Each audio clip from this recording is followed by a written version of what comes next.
শরীফ উসমান হাদি ইস্যুতে বাংলাদেশ এখন দুই ভাগে বিভক্ত। এক ভাগ 5ই আগস্টের পক্ষের শক্তি, আর এক ভাগ আপনার ডেইলি স্টার, প্রথম আলো, ছায়ানট, ইন্দিরা গান্ধী কালচার এটার পক্ষের শক্তি। এই কারণে বাংলাদেশ হয়ে গেছে দুই ভাগে বিভক্ত। ডেইলি স্টার, ছায়ানট এবং Indira Gandhi culture of centre এগুলো ভাঙার কারণে অনেকে 5ই আগস্টের সময় যে দেশের পক্ষে থাকলেও এখন তারা ভারতের পক্ষে চলে গেছে, এরকমটাই মনে করে অনেকে। কিন্তু বাংলাদেশ কিন্তু এখন বর্তমানে এই উসমান হাদি ইস্যুতে দুই ভাগে বিভক্ত। এখানেই আপনি দেশপ্রেমিক চিনতে পারবেন, এখানেই আপনি দেশদ্রোহী চিনতে পারবেন। এখন এক একটা মানুষের মস্তিষ্ক এক এক রকম, সবাইকে আপনি এক পাল্লায় ওজন করতে পারবেন না। আমি উসমান হাদিকে পছন্দ করি, কিন্তু ডেইলি স্টারকে ভাঙুক এটা পছন্দ করি না। আবার অনেকে বোঝাতে চাচ্ছে যে উসমান হাদিকে মারাটা ঠিক ছিল, কিন্তু ডেইলি স্টার ভাঙা ঠিক হয়নি। প্রতিবেশী দেশ ভারত যেভাবে বাংলাদেশের পিছনে উঠে পড়ে লেগেছে, এতে একটা জিনিসই স্পষ্ট, তারা বাংলাদেশের ভালো এই 54 বছরে কোনো দিন চায় নাই, ভবিষ্যতেও চাবে না। দেখেন এখন ভারত বাংলাদেশকে ভিসা দিবে, যারা ভিসার আবেদন করবে এদের প্রোফাইল ঘাটবে যে ভারত বিদ্বেষী কেউ আছে কিনা।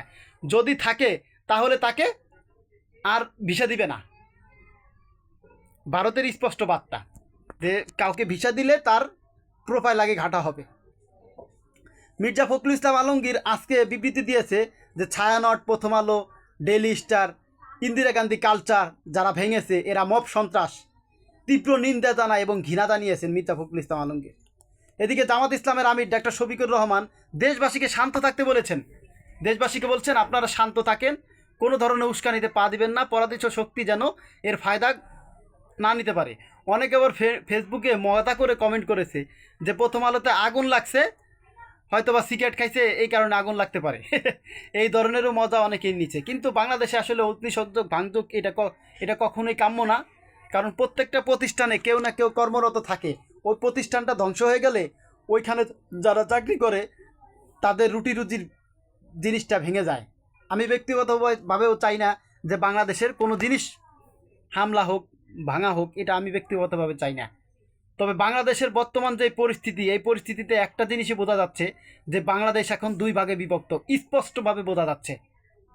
এক ভাগ প্রতিবেশী দেশ ভারতের পক্ষে, আর এক ভাগ বাংলাদেশি পক্ষে। এখন আগামী নির্বাচনে কোন ভাগ বাংলাদেশের সংখ্যাগরিষ্ঠ আসন নিয়ে ক্ষমতায় এসে দেশ পরিচালনা করবে, এটাই এখন সবচেয়ে বড় ব্যাপার। সবাই সবার জন্য দোয়া করবেন। আল্লাহ হাফেজ।